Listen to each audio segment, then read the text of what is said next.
Welcome, Virgo. This is Eleanor with Peaches by Starlight Tarot here with your August reading. I'm going to pull a card for each one of your 12 astrological houses, plus 4 weekly themes, and then one overall for August. It is all chaptered out below so that you can watch just the parts that you care about. And my question for you, Virgo, is do you like it? And if you would let me know the good and the bad and the ugly in the comments, since this is a new way of doing it, I'm curious to see how you're feeling about it. And also ask me for any clarification. So for your first house of outward appearance, first house of how people are perceiving you at this time, your second house of immediate environment, third house of communication, fourth house, home, family, self-care, fifth house, romance, creativity, play, and art, sixth house of daily health habits and service, seventh house, partnerships, eighth house of intimacy, shared assets, and merging, ninth house of bigger picture beliefs and wisdom, 10th house of career, reputation, and legacy, 11th house of relation to the world. I wish I would quit bumping that. And your 12th house of what is hidden behind the scenes. And then let's get your week to week. So the first week of August. Oh, just doesn't get any better, does it? Your second week. I'd refilm it to take those out, but the cards are out. Don't know how I want to have to reshuffle for that. All right, so your third week. Fourth week. All right, and then your overall theme for all of August. Right there. All right, I'm going to meditate on these and take some notes, and I'll be right back. Alrighty, let's dig in. So, for the entire month of August, keep your adrenal health in mind and take steps to balance it out.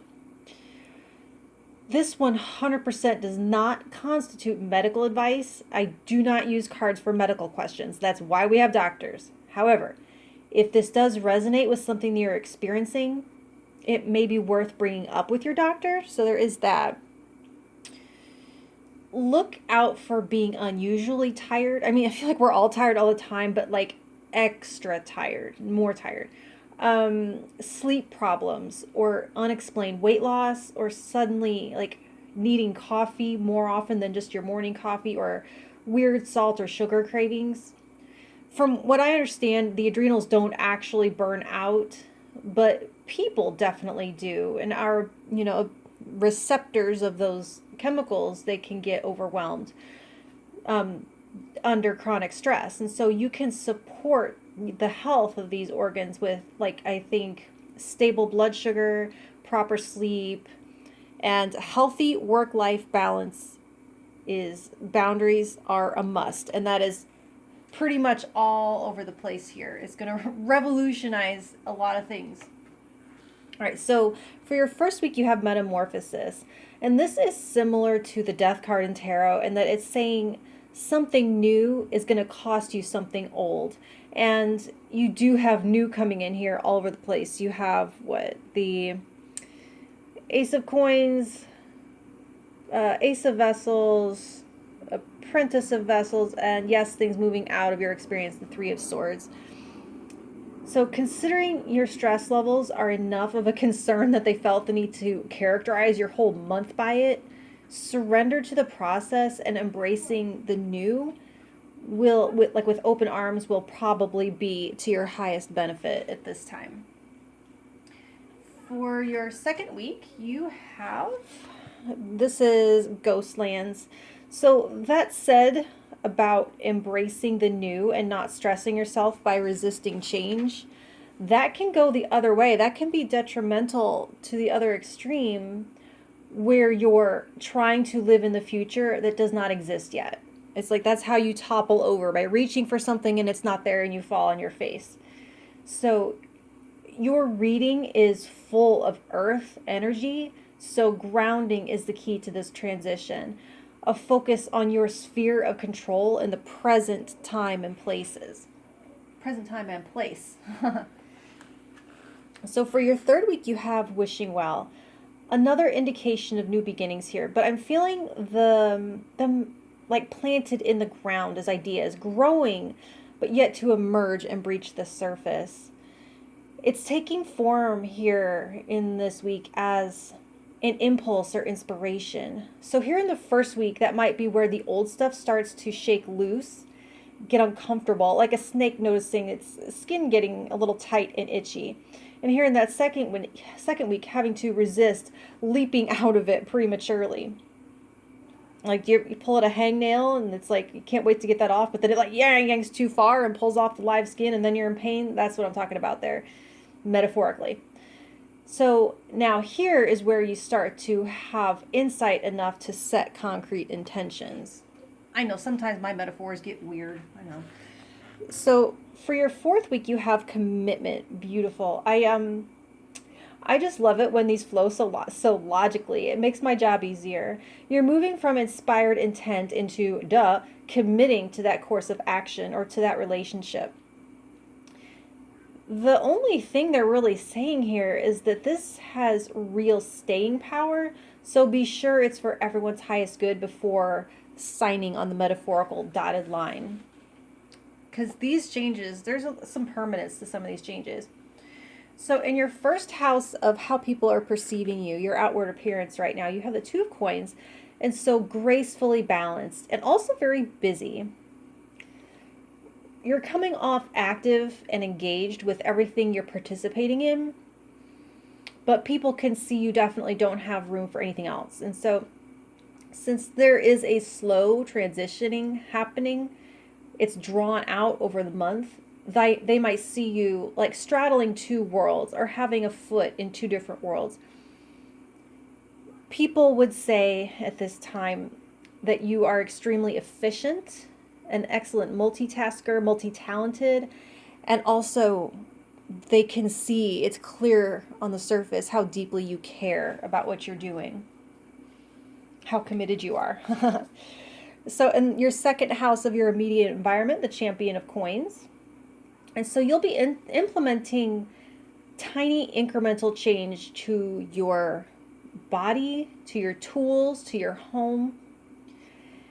This feels like little by little daily actions. You're moving something from here to there in modules almost. It makes sense that this is just the physical manifestation of all this change, which brings these energies home as something actual tangible in your everyday experience. So I'm feeling like it's mostly job related. Pentacles typically are about your money and your wealth, your livelihood. But some of you could be preparing your life to make room for your relationship to move to the next level. In your third house of communication, more coins, the Ace this time. So you are thinking and talking about exactly what this commitment in the fourth week looks like. Communicating your desires and intentions for how and where to start here in the third week. So anything discussed in the first 2 weeks really feels like conceptual, and then the details come later here in the second half of the month. And I would label the third week as the hash out phase and the fourth week as the finalization, the finalizing the details phase. So in your fourth house of family and self-care, you have the Ace of Vessels, essentially the Ace of Cups. So a new level of emotional investment in these things. All of this is spiraling out from your very material changes and concerns. And in this area, you're connecting more deeply with your actual feelings on these matters. Like this is logistic, and now you're moving into the emotional aspect of it. And, infusing that with that love and that care. As a self-care item, you're engaging in stress relieving activities to refill your strength. You're reconnecting with your why behind everything you do. What is the whole freaking point? This is why people are perceiving how much you care, because you need to. Like for you, you need to care in order to handle everything, or else you would just say, F it, I don't care. And while caring deeply about what you do is why you're amazing, or one of the reasons you are, it's also why you're burning out. So you're realizing that care is a resource. Care can be finite. It's a reservoir that needs to be actively refilled or it runs dry, just like your stomach if you skip a meal. So your fifth house of romance, creativity, play, and art, you have the Hanged One. And I'm seeing here a 180 polar reversal of your priorities, especially with this Ace of Cups and your self-care. You're seeing how much joy that you've sacrificed for something, and you're stepping back from that to fill yourself back up. Did it again. I'm sorry. So you're accessing the level of surrender that you need to get through this month without losing your ever-loving mind. Sorry, I got it. As romance, you're getting out of the way for new love to come flowing in, or it could be a rejuvenation of an existing relationship, getting a little recharge. Just like you get your air conditioner recharged in your car. You're seeing this tension of the Two of Pentacles keeping you not apart per se, but from being able to crash into each other and merge and truly enjoy being with each other and truly enjoying experiencing one another. So this is the realization of, what good was all this for if I'm getting so emotionally depleted I can't show up for what I care about most? And on just a practical note, I am seeing some time off of work here in the very literal sense. A mental health day, a vacation day or week. All right, so in your house of daily health habits and service, you have the Four of Coins. So you're seeing the results of this Champion of Coins work. So like this is the effort, here is your result. Not at first, but they're cumulative. So I see you wanting to be appreciated and holding more back for yourself because you don't see that happening. This is conservative and protective energy. So yeah, with the Hanged One here, you're definitely pulling back on giving and prioritizing your own needs. I mean, pulling back on the giving and then prioritizing your own needs. You may decide it's time to start saving some money, particularly because you're making a wish and commitment and discussing new investments down here. I think you're still showing up for everyone on some level, though, because with the Two of Pentacles, no one's let down or disappointed. So you're still putting in enough. You haven't pissed anybody off yet. So in your seventh house of partnership, you have the Three of Swords. And so there is a pain point here. It's the sting of something ending or a contract being dissolved. But in this whole context, and by the way, context is everything in tarot, this is not unexpected or sudden. But just because something has been a long time coming doesn't mean that you won't feel something. Like, I was separated from my husband for 3 years before we got off our asses and filled out divorce paperwork. So yeah, on that day in court, there was definitely a sigh of relief. Like, finally, this is over. But at the same time, that judge just put an ink stamp, a seal on something that I had committed to that didn't work out. And I can't say that it didn't have a little bit of a harsh feeling to it. It could be, I really see more, it could be a business partnership dissolving, just because there's so much pentacles here. It really is, weighing heavily on that side of it being a business thing. It becomes apparent what it is going to be if you don't already know here in the first week, because that's where things start to get uncomfortable. It's that kind of that hint that something needs to go. You want this to go.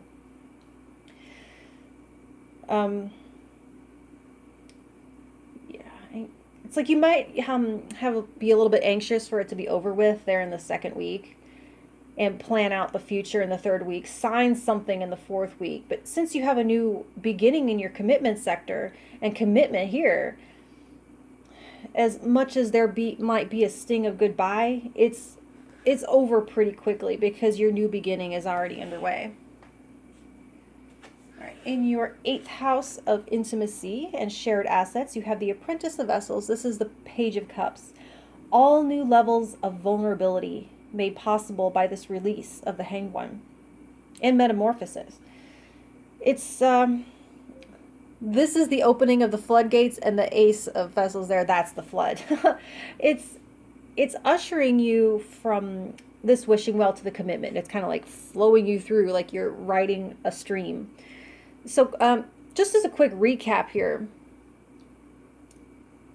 changes in your work-life balance are doing absolute wonders to propel yourself forward in a relationship and out of something that's no longer a fit for you. And this is cautiously optimistic and opening up to developing a more robust and unshakable balance in your future endeavors. So in your 9th house of philosophy and wisdom, you have the Champion of Vessels. This is the next level up from that, where that's the page. This is the Knight, essentially.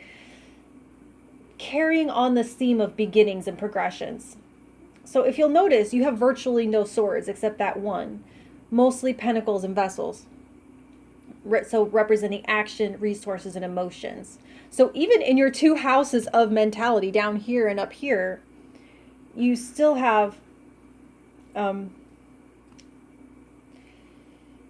financial planning down here and a heart-centered approach to your worldview up here.